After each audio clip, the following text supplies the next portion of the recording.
अस्सलाम वालेकुम to all my dear student.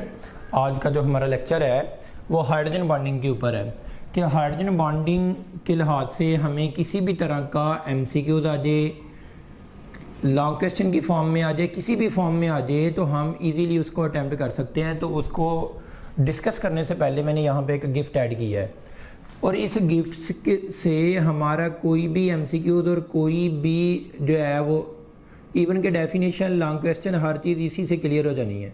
इसलिए बड़ा ज़रूरी है इस गिफ्ट को समझना। और यहाँ से ही मैंने डेफिनेशन बनानी है। पहला पॉइंट याद रखना है कि हाईली इलेक्ट्रोनेगेटिव एटम होना चाहिए। और हाईली इलेक्ट्रोनेगेटिव एटम जो है वो हाइड्रोजन के साथ क्या बना रहा हो, कोवलेंट बॉन्ड बना रहा हो। हाईली इलेक्ट्रोनेगेटिव एटम हाइड्रोजन के साथ कौन सा बॉन्ड बना रहा होगा, कोवलेंट बॉन्ड बना रहा होगा। और वो नेक्स्ट जो एटम है वो भी हाईली इलेक्ट्रोनेगेटिव एटम होना चाहिए। यहाँ पे हाईली इलेक्ट्रोनेगेटिव एटम जो हाइड्रोजन के साथ कोवलेंट बॉन्ड बना रहा है उसको मैंने ए एटम बोला है। और यहाँ पे जो हाईली इलेक्ट्रोनेगेटिव एटम है उसको मैंने क्या बोला है कि बी एटम बोला है। और यहाँ पे याद रखेंगे ये हाईली इलेक्ट्रोनेगेटिव एटम जो ए एटम है ये क्या हो सकता है, ये फ्लोरीन हो सकता है, ऑक्सीजन हो सकता है या नाइट्रोजन हो सकता है। अगर हम ऑर्गेनिक केमिस्ट्री में बात करें तो फ्लोरीन, ऑक्सीजन, नाइट्रोजन के अलावा कार्बन और क्लोरीन भी हो सकते हैं। फ्लोरीन, ऑक्सीजन, नाइट्रोजन तो होंगे ही होंगे, लेकिन उनके अलावा क्या हो सकता है, उनके अलावा कार्बन एंड क्लोरीन भी हो सकता है। अब यहाँ पे मुझे डिफाइन करना है हाइड्रोजन बॉन्डिंग को। यहाँ पे देखें, मैंने आपको पहले भी बताया हुआ है कि जब भी दो, एक पॉजिटिव पार्ट और एक नेगेटिव पार्ट हो, उनके दरमियान जो फोर्सेस होती हैं उन फोर्सेस के लिए हम टर्म यूज करते हैं electrostatic forces of attraction. The electrostatic forces of attraction define करने लगा हूं। The electrostatic forces of attraction present between the highly electronegative atom and partial positively charge hydrogen atom called hydrogen bonding. और जब भी आपको इस तरह देखें, दोबारा देख लें, the electrostatic forces of attraction present between the highly electronegative atom and partial positively charge hydrogen atom is called hydrogen bonding. और जो पार्शियल पॉजिटिव हाइड्रोजन के ऊपर पार्शियल पॉजिटिव चार्ज क्यों आया, रीजन क्या है, क्योंकि हाईली इलेक्ट्रोनेगेटिव एटम हाइड्रोजन से इलेक्ट्रॉन क्या कर रहा है, पुल कर रहा है। और पुल करने की वजह से हाइड्रोजन के ऊपर इलेक्ट्रॉन की क्या हो गई है, डेफिशिएंसी हो गई है। और जो बी एटम है ये क्या होना चाहिए, ये स्मॉल होना चाहिए और इसके ऊपर लोन पेयर होना चाहिए। स्मॉल होना चाहिए, साइज में स्मॉल हो और उसके पास लोन पेयर हो। मैं यूं कह सकता हूं कि ये आपके पास फ्लोरीन, ऑक्सीजन और नाइट्रोजन ही हो, फ्लोरीन, ऑक्सीजन एंड नाइट्रोजन भी ही हो तो आपके पास ये इसी में एग्जांपल कोड हो जाएगी।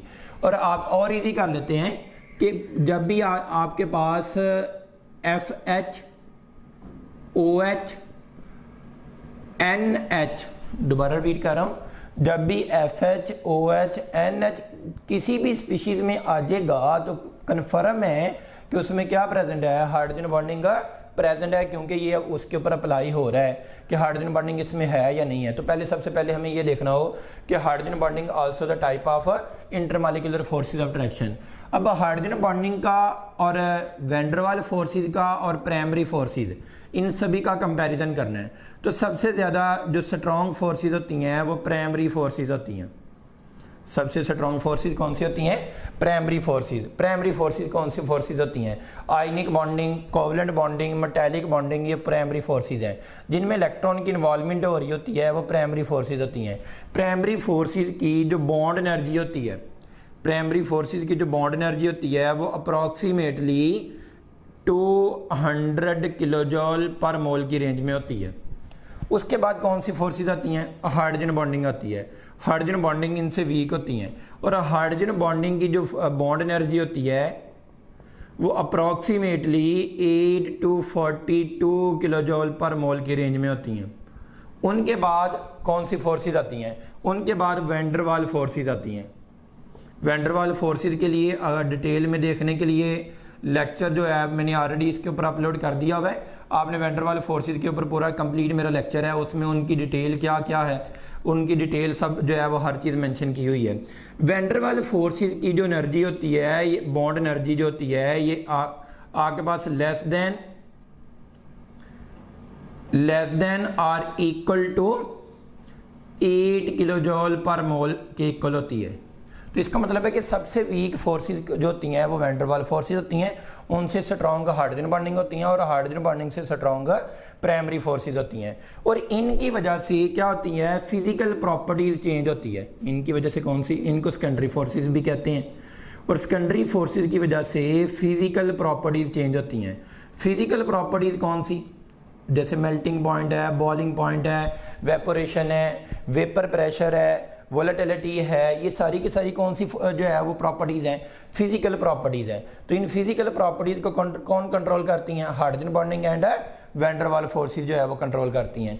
तो आज का हमारा जो टॉपिक है वो हाइड्रोजन बॉन्डिंग के ऊपर है। हमने हाइड्रोजन बॉन्डिंग को जो है वो डिटेल में लेके जाना है।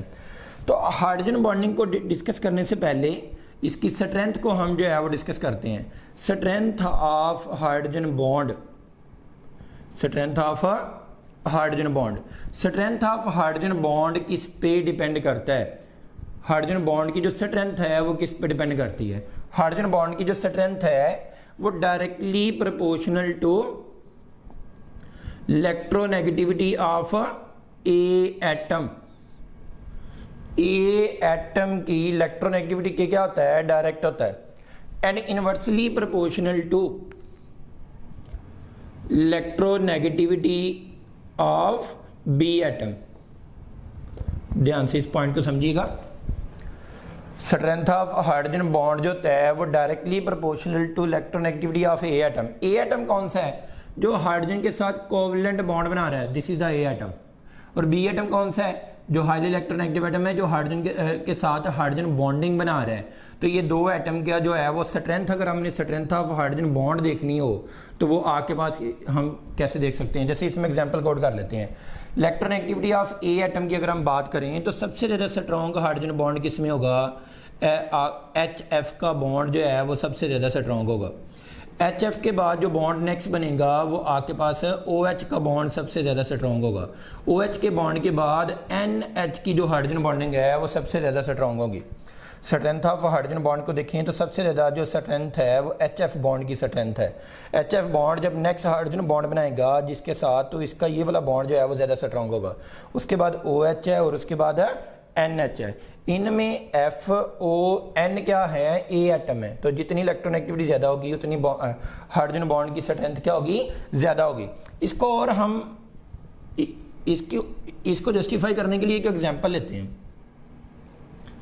एग्जांपल मेरे पास ये है कि आपको ये बताना है, ये मेरे पास अल्कोहल है और ये मेरे पास अल्काइल अमाइन है, ये अल्कोहल और ये अल्काइल अमाइन। इन दोनों में से वाटर में सॉल्युबल ज़्यादा कौन है, अल्कोहल वाटर में ज़्यादा सॉल्युबल है या अल्काइल अमाइन वाटर में ज़्यादा सॉल्युबल है। हमें ये देखना होगा कि जिसकी स्ट्रेंथ ऑफ हाइड्रोजन बॉन्ड ज़्यादा होगी वो वाटर में ज़्यादा सॉल्युबल होगा। तो alcohol is more soluble in water as compare to alkyl amine. Reason यहाँ पे देख लें, यहाँ पे ये मेरे पास OH है और इधर वाटर इसके साथ क्या बना रहा है, हाइड्रोजन बॉन्ड बना रहा है, और इधर मेरे पास NH है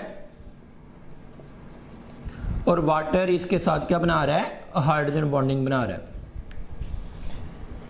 पार्शियल नेगेटिव, ये A एटम है और यहाँ पे ये क्या है, B एटम है।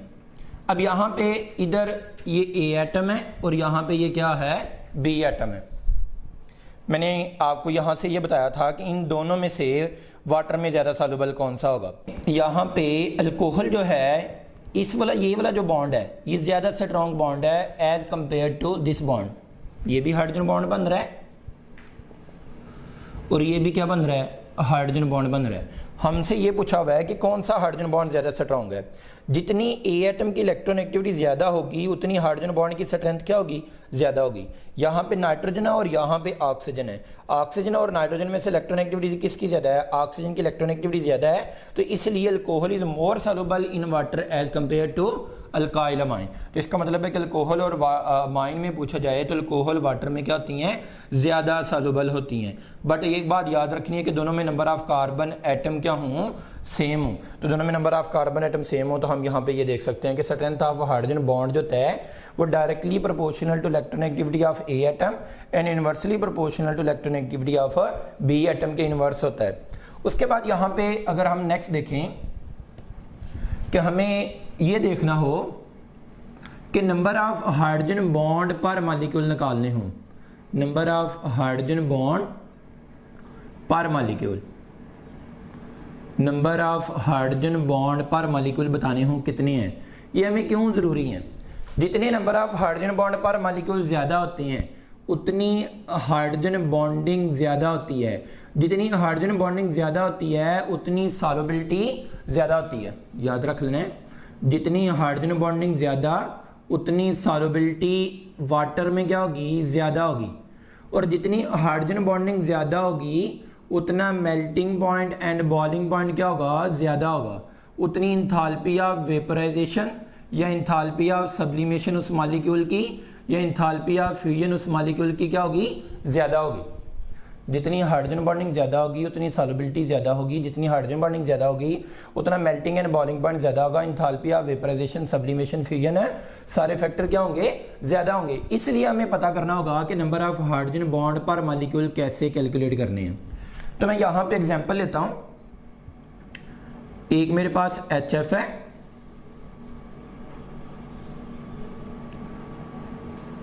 HF, फ्लोरीन के पास 3 लोन पेयर है, इधर भी फ्लोरीन के पास 3 लोन पेयर है, हाइड्रोजन के ऊपर पार्शियल पॉजिटिव, इसके ऊपर पार्शियल नेगेटिव, तो यहाँ पे ये हाइड्रोजन बॉन्ड बन रहा है। इधर मेरे पास एग्जांपल किसकी है, नाइट्रोजन अमोनिया की है, ये अमोनिया, और इसमें ये दूसरा मॉलिक्यूल है अमोनिया का,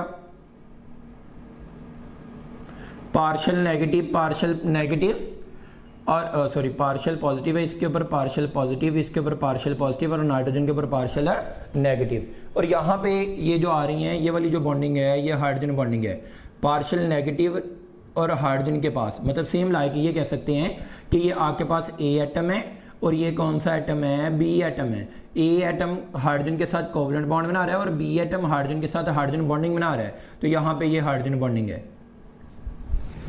नेक्स्ट एग्जांपल में देख लें, वाटर है, वाटर में भी हम हाइड्रोजन बॉन्डिंग बता सकते हैं कि वाटर में number of hydrogen bond per molecule बाद में देखते हैं।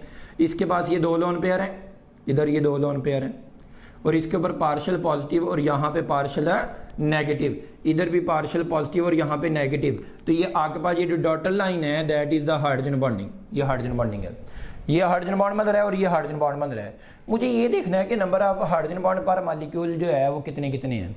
ये हमें कैसे पता चलेगा, डायरेक्ट एमसीक्यूज आ जाए कि किस में number of hydrogen bond per molecule है कितने हैं। जैसे कार्बोक्सिलिक एसिड है, number of hydrogen bond per molecule कितने हैं। जैसे कोई और मॉलिक्यूल दे देगी, एथेनॉल है, इथाइलिन ग्लाइकोल है, ग्लिसरॉल है, तो आप ये बताएं कि number of hydrogen bond per molecule कितने हैं, तो कैसे पता चलेगा। उसके लिए ट्रिक दे रहा हूँ, गिफ्ट दे रहा हूँ। गिफ्ट बड़ा इंपॉर्टेंट है, गिफ्ट जो है वो आपने नोट कर लेना है। गिफ्ट जो होते हैं वो लाइफ में बड़े इंपॉर्टेंट होते हैं, उनकी जो है प्राइजलेस गिफ्ट होते हैं। अब यहाँ पे देखें, जो गिफ्ट बताने लगा हूँ कि कैसे पता चलता है कि number of hydrogen bond per molecule कितने हैं। उसके लिए 2 पॉइंट याद रख लेने। पहला point, number of partial positive hydrogen atom, उस स्पीशीज उस मॉलिक्यूल के पास number of partial positive hydrogen atom कितने हैं। और point number 2, number of lone pair on highly electronegative atom, number of lone pair on highly electronegative atom या B atom कह लें। बी एटम के ऊपर लोन पेयर कितने हैं और ए एटम के पास पार्शियल पॉजिटिव हाइड्रोजन एटम कितने हैं। ए एटम के पास पार्शियल पॉजिटिव हाइड्रोजन एटम कितने हैं और बी एटम के पास लोन पेयर कितने हैं। इन दोनों से पता चलेगा कि number of hydrogen bond per molecule कितने हैं। कैसे, इन दोनों में से जो कम होगा, इन दोनों में से जो कम होगा, इन दोनों में से जो कम होगा दैट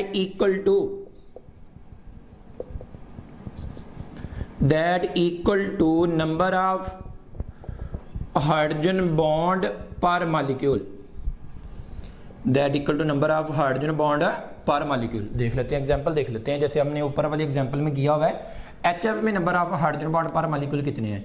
HF में पार्शियल पॉजिटिव हाइड्रोजन एटम कितने हैं, 1, लोन पेयर कितने हैं, 3, दोनों में से कम क्या है, पार्शियल पॉजिटिव हाइड्रोजन एटम कम है, तो इसका मतलब है कि नंबर ऑफ लोन पेयर और number of hydrogen bond per molecule क्या है, 1 है। इधर देखें number of partial positive hydrogen atom कितने हैं, 3 है, और लोन पेयर नाइट्रोजन के ऊपर कितने हैं, 1 है, तो दोनों में से कम क्या है, लोन पेयर, तो इसका मतलब है कि number of hydrogen bond per molecule यहाँ पे 1 है। वाटर में आ जाए, number of partial positive hydrogen atom 2 है और लोन पेयर भी 2 है, दोनों इक्वल हैं, इसका मतलब है कि दोनों में से कोई भी कम नहीं है, कोई भी लिमिटिंग फैक्टर है नहीं है, तो इसका मतलब है कि number of hydrogen bond per molecule क्या है, 2 है। अब यहाँ पे देखिएगा मैंने आपको क्या बताया था कि जितने हाइड्रोजन बॉन्ड पर मॉलिक्यूल ज़्यादा होते हैं उतना मेल्टिंग एंड बॉइलिंग पॉइंट ज़्यादा होता है और उतनी सॉल्युबिलिटी उस मॉलिक्यूल की क्या होती है, ज़्यादा होती है। अब मुझे यहाँ पे मेल्टिंग एंड बॉइलिंग पॉइंट का ऑर्डर बताना है कि मेल्टिंग पॉइंट या बॉइलिंग पॉइंट का क्या ऑर्डर होगा। तो सबसे ज़्यादा मेल्टिंग एंड बॉइलिंग पॉइंट किसका होगा, वाटर का होगा, क्योंकि number of hydrogen bond per molecule water में कितने हैं, 2 हैं। उसके बाद यहाँ पे देखते हैं नेक्स्ट, HF और NH3 दोनों में number of hydrogen bond per molecule 1 है। अगर दोनों में number of hydrogen bond per molecule 1 है तो अब नेक्स्ट ये देखना होगा कि दोनों में से स्ट्रेंथ ऑफ हाइड्रोजन बॉन्ड किसकी ज़्यादा है। स्ट्रेंथ ऑफ हाइड्रोजन बॉन्ड किसके ऊपर का क्या बताया था, जितनी इलेक्ट्रोनेगेटिविटी ए एटम की ज़्यादा होगी उतनी हाइड्रोजन बॉन्ड की स्ट्रेंथ क्या होगी, ज़्यादा होगी। इसका मतलब है कि HF वाला बॉन्ड जो होगा, जो ये वाली जो हाइड्रोजन बॉन्डिंग है इस बॉन्डिंग से ज़्यादा स्ट्रॉन्ग है। तो इसके बाद H2 के बाद क्या आ जाएगा, HF, और HF के बाद NH3।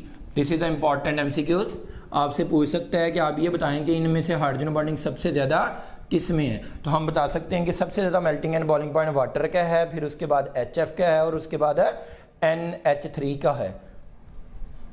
तो एप्लीकेशन के लिए मैंने यहाँ पे जो है वो क्या डिस्कस करना है, thermodynamic properties of covalent hydride.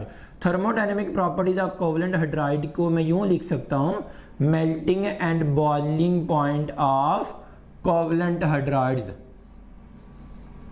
Melting and boiling point of covalent hydrides.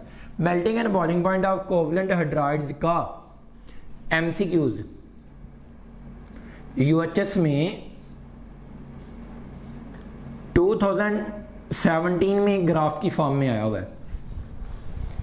University of health sciences में 2017 में जो है वो MD-CAT का जो टेस्ट होता है उसमें ये MCQs है आया हुआ है कि आपने ये बताएं कि कोवलेंट हाइड्राइड का मेल्टिंग एंड बॉइलिंग पॉइंट का ऑर्डर बताएं।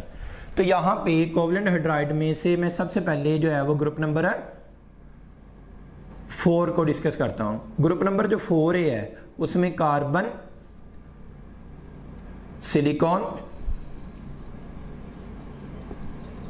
कार्बन, सिलिकॉन, जर्मेनियम, टिन,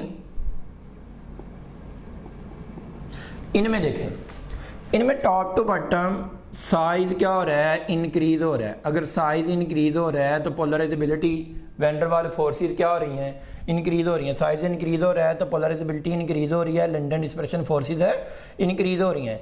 क्या इनमें किसी में भी OH, NH, FH प्रेजेंट है? इनमें से किसी में भी OH, NH, FH प्रेजेंट है? नहीं है। इसका मतलब है इनमें से किसी में भी हाइड्रोजन बॉन्डिंग का नहीं है। अगर हाइड्रोजन बॉन्डिंग नहीं है तो हमें याद रखना है कि जब साइज बढ़ेगा तो मॉलिक्यूलर मैस बढ़ेगा। अगर मॉलिक्यूलर मैस बढ़ेगा तो पोलराइजेबिलिटी बढ़ेगी। अगर पोलराइजेबिलिटी बढ़ेगी तो लंडन डिस्पर्शन फोर्सेस इंक्रीज होंगी। अगर लंडन डिस्पर्शन फोर्सेस इंक्रीज हो रही हैं या वैन डर वाल फोर्सेस इंक्रीज हो रही हैं तो मेल्टिंग एंड बॉइलिंग पॉइंट क्या होगा, इंक्रीज होगा। तो यहाँ पे टॉप टू बॉटम साइज अगर इंक्रीज हो रहा है तो सबसे ज़्यादा मेल्टिंग एंड बॉइलिंग पॉइंट किसका होगा, SnH4 का।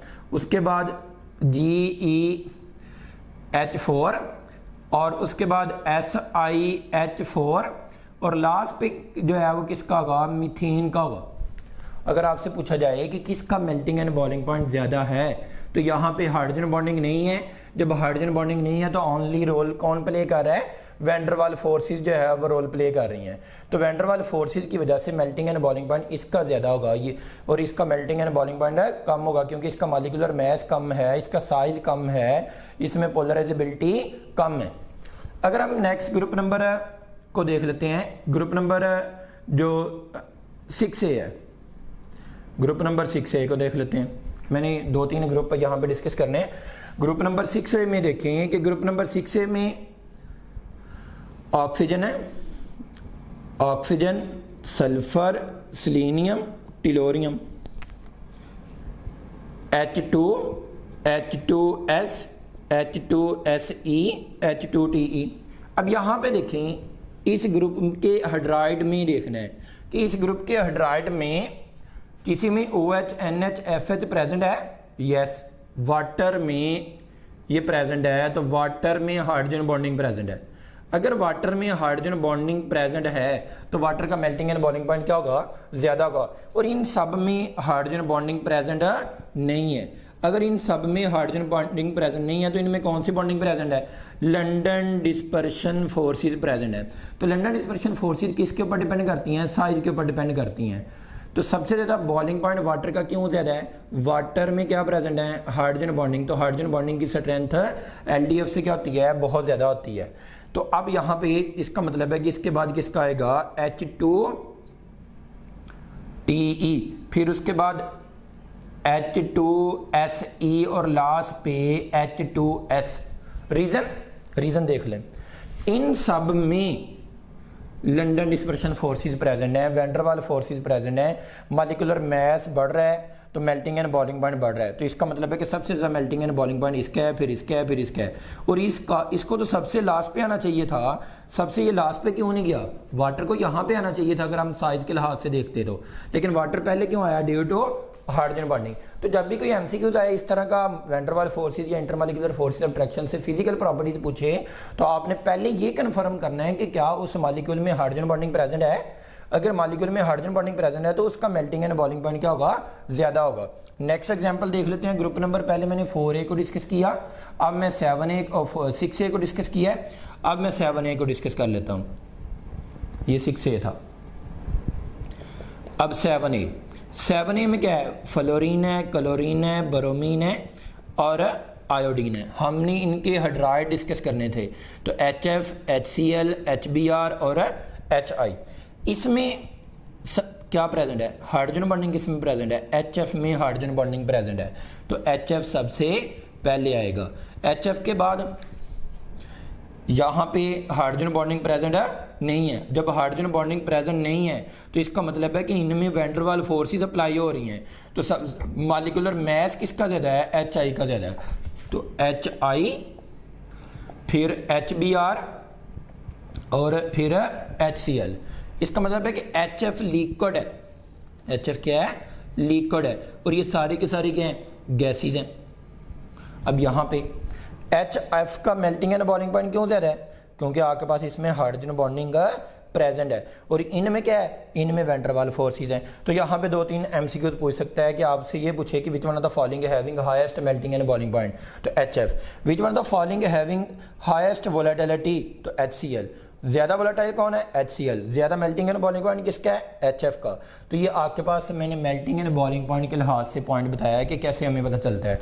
उसके बाद यहाँ पे नेक्स्ट देखते हैं, नेक्स्ट एप्लीकेशन में सॉल्युबिलिटी को डिस्कस करते हैं। अगर आपसे ये पूछा जाए कि सॉल्युबिलिटी से कौन सा मॉलिक्यूल ज़्यादा सॉल्युबल है, तो MCQ बना देता हूँ। Which one of the following more soluble in water, कौन सा वाटर में ज्यादा सॉल्युबल है। अल्फा ऑप्शन है एथेनॉल, बीटा ऑप्शन है इथाइलिन ग्लाइकोल,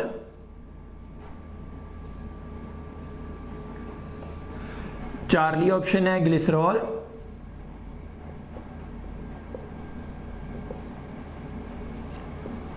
हमें सॉल्युबिलिटी में से देखना है कि कौन ज़्यादा सॉल्युबल है, और डेल्टा ऑप्शन है बेंजीन C6H6।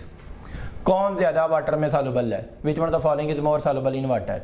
मैंने आपको क्या बताया था कि सॉल्युबिलिटी किसके ऊपर डिपेंड करती है, हाइड्रोजन बॉन्डिंग के ऊपर डिपेंड करती है। वाटर में अगर OH NH किसी मॉलिक्यूल में प्रेजेंट है तो उसमें हाइड्रोजन बॉन्डिंग ज़्यादा होगी, जितनी हाइड्रोजन बॉन्डिंग ज़्यादा होगी उतनी सॉल्युबिलिटी ज़्यादा होगी। अब यहाँ पे देखें यही आपसे 2 तरह का ये भी MCQ बन सकता है कि which one of the following having highest melting and boiling point, वो जो ज़्यादा सॉल्युबल है उसका मेल्टिंग एंड बॉइलिंग पॉइंट भी ज़्यादा होगा। तो आपने मुझे ऑर्डर बताना है, सबसे ज़्यादा वाटर में सॉल्युबल कौन है जी?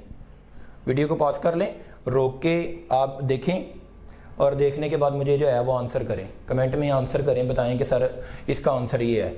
लें जी, मुझे उम्मीद है कि आपने कर लिया। अब नेक्स्ट में कर देखता हूँ कि अब आपने मुझे बताना है। यहाँ पे देखिए हाइड्रोक्सिल ग्रुप, इसमें हाइड्रोक्सिल ग्रुप कितने हैं? 3 है। इसका मतलब है इसमें number of hydrogen bond per molecule कितने हैं? 3 हैं। इसमें number of hydrogen bond per molecule कितने हैं? 2 हैं। इसमें number of hydrogen bond per molecule कितने हैं? 1 है। इसमें number of hydrogen bond per molecule कितने हैं? 0 है, क्योंकि OH नहीं है। तो सबसे ज़्यादा वाटर में सॉल्युबल कौन सा हुआ? चार्ली। चार्ली के बाद बीटा, बीटा के बाद अल्फा, और आपके पास इनसॉल्युबल वाटर में ये जो बेंजीन है ये वाटर में इनसॉल्युबल होगी। तो इसका मतलब है कि आपको सॉल्युबिलिटी के बारे में पूछ ले, मेल्टिंग एंड बॉइलिंग पॉइंट के बारे में पूछ ले, तो हम ये भी बता सकते हैं। यह आपसे ये पूछता है इनमें से एक आपके पास कार्बोक्सिलिक एसिड है, एसिटिक एसिड है, बुक की एग्जांपल ले लेते हैं, और दूसरा इथेन है। दोनों में नंबर ऑफ कार्बन एटम क्या है? सेम है। एसिटिक एसिड में भी 2 कार्बन है, कार्बोक्सिलिक एसिड में भी 2 कार्बन है। इनमें से वाटर में सॉल्युबल कौन सा है? तो जिसमें हाइड्रोजन बॉन्डिंग प्रेजेंट है वो वाटर में क्या है? सॉल्युबल है। तो कार्बोक्सिलिक एसिड वाटर में क्या होगा? सॉल्युबल होगा। तो सॉल्युबिलिटी के बारे में भी हम बता सकते हैं कि वाटर में कौन ज़्यादा सॉल्युबल है या कौन है नहीं सॉल्युबल। उसके बाद नेक्स्ट हमें देखना है स्ट्रक्चर ऑफ आइस, या शॉर्ट क्वेश्चन बना लेते हैं कि why ice float on water. Ice जो होती है वो पानी के ऊपर क्यों तैरती है? आइस सॉलिड होता है और वाटर क्या होता है? लिक्विड होता है। सॉलिड नीचे होते हैं और लिक्विड ऊपर होते हैं। यहाँ पे उल्ट केस है। यहाँ पे एक बीकर है, इस बीकर में आपने वाटर डाला हुआ था, आइस ऊपर है, आइस ऊपर रहती है, अभी आप प्रैक्टिकल करके देख भी सकते हैं। और वाटर क्या है? नीचे है। ये भी, इसमें भी वाटर का मॉलिक्यूल है, इसमें भी वाटर का मॉलिक्यूल है। तो यहाँ पे वाटर लिक्विड है और आइस क्या है? ये सॉलिड है, लेकिन दोनों में नंबर वाटर के, इसमें भी वाटर है, इसमें भी वाटर है। अब यहाँ पे देखना होगा कि दोनों में प्रॉब्लम क्या है। अगर एक किसी भी फिजिक्स वाले पर्सन से पूछें तो वो क्या बताएगा जी? आइस की डेंसिटी लो होती है, ठीक है, मान लिया, और वाटर की डेंसिटी क्या होती है? ज़्यादा होती है। आइस की डेंसिटी लो होती है इसलिए आइस ऊपर होती है, वाटर की डेंसिटी ज़्यादा होती है इसलिए जो है वो वाटर नीचे होता है। ऐसा क्यों होता है? क्या रीज़न है? रीज़न ये है कि यहाँ पे इसको समझना होगा कि डेंसिटी क्या होती है? मैस और वॉल्यूम। इसका मतलब है कि मैस तो सेम रहता है, वॉल्यूम में कोई प्रॉब्लम आता है। और वॉल्यूम में क्यों प्रॉब्लम आता है? Hydrogen bonding is the directional bonding. Hydrogen bonding directional bonding होती है, और हाइड्रोजन बॉन्डिंग डायरेक्शनल बॉन्डिंग होने की वजह से हाइड्रोजन बॉन्डिंग में जो है वो मॉलिक्यूल अपने आप को क्या कर लेते हैं? 3D अरेंज कर लेते हैं। जब 3D स्ट्रक्चर में अरेंज करते हैं तो उसके रिजल्ट में क्या आता है? स्पेस आ जाती है मॉलिक्यूल के दरमियान में। जब मॉलिक्यूल के दरमियान में स्पेस आती है तो फिर क्या होता है? वॉल्यूम बढ़ता है, और वॉल्यूम बढ़ने की वजह से डेंसिटी क्या हो जाती है? कम हो जाती है। ये देखिए मैंने स्ट्रक्चर बनाया है, यहाँ पे ये ब्लू वाला जो है ये ऑक्सीजन है, और ये ब्लैक वाला जो है ये हाइड्रोजन है। तो यहाँ पे क्या हो रही है? हाइड्रोजन बॉन्डिंग आ रही है, और हाइड्रोजन बॉन्डिंग आने की वजह से 9% एम्प्टी स्पेस प्रोड्यूस हो जाती है। जब 9% एम्प्टी स्पेस मॉलिक्यूल में उनमें आइस के स्ट्रक्चर में, आइस के वॉल्यूम में जब 9% एम्प्टी स्पेस बढ़ती है तो वॉल्यूम बढ़ जाता है, और वॉल्यूम बढ़ने की वजह से डेंसिटी क्या हो जाती है? कम हो जाती है। तो आपको यूं भी कह सकता है कि यहाँ और भी बहुत ज़्यादा शॉर्ट क्वेश्चन बनते हैं कि आप ये बताएं कि कोई तालाब है और यहाँ कोई नदी नाला है या कहीं पे पानी जो है वो खड़ा था, और उसके सरफेस पे आइस बन जाती है और नीचे जो है वो फिश या अदर एनिमल क्या कर लेते हैं? सर्वाइव करते हैं। ऐसा क्यों होता है? ऐसा इसीलिए होता है कि आइस ऊपर ब्लैंकेट बना लेती है, और ice act as a insulator. जब इंसुलेटर के लिए काम करती है तो यहाँ पे सेंटर में स्पेस आ जाती है, और ये आइस ब्लैंकेट जो होता है वो इंसुलेटर के तौर पे काम करता है और टेम्परेचर को कम नहीं होने देता था। अब यूँ भी देख, और एक पॉइंट, आइस की वाटर की डेंसिटी मैक्सिमम कब होती है? डेंसिटी मैक्सिमम कब होती है? डेंसिटी जो मैक्सिमम होती है वो 4 डिग्री सेंटीग्रेड पे मैक्सिमम होती है। आइस की डेंसिटी मैक्सिमम कब होती है? 4 डिग्री सेंटीग्रेड पे। ऐसा क्यों होता है? इसको देखना है। इसको देखने के लिए ये देखें, यहाँ पे मैं क्लियर करता हूँ कि जब हम 25 डिग्री सेंटीग्रेड से 0 डिग्री सेंटीग्रेड की तरफ मूव करते हैं और 0 डिग्री से 25 डिग्री सेंटीग्रेड से 4 डिग्री सेंटीग्रेड और 4 डिग्री सेंटीग्रेड से 0 डिग्री सेंटीग्रेड की तरफ, तो क्या क्या चेंज आती है। जब 25 से 4 की तरफ जाते हैं तो डेंसिटी क्या होती है, डिक्रीज होती है, मालिक्यूल डेंसिटी इंक्रीज होती है। क्यों? क्योंकि मालिक्यूल क्या आते हैं, क्लोज आते हैं। जब मालिक्यूल क्लोज आते हैं तो डेंसिटी बढ़ती है और 4 डिग्री सेंटीग्रेड पे मैक्सिमम हो जाती है। लेकिन जब 4 से आगे की तरफ 0 की तरफ मूव करते हैं तो 4 से 0 की तरफ जब मालिक्यूल मूव करते हैं तो मालिक्यूल अपने आप को 3D में क्या करने लग जाते हैं, अरेंज करने लग जाते हैं। Hydrogen bonding is the directional bonding. Molecule अपने आप को डायरेक्शन देते हैं। डायरेक्शन देने की वजह से स्पेस बढ़ती है और डेंसिटी क्या होने लग जाती है, कम होने लग जाती है। तो याद रखें 4 डिग्री सेंटीग्रेड से 0 डिग्री सेंटीग्रेड की तरफ डेंसिटी डिक्रीज हो रही है और 25 से 4 की तरफ डेंसिटी क्या हो रही है, इंक्रीज हो रही है। और डेंसिटी मैक्सिमम कहाँ पे होती है, 4 पे मैक्सिमम होती है। ओके जी बेटा, wish you best of luck.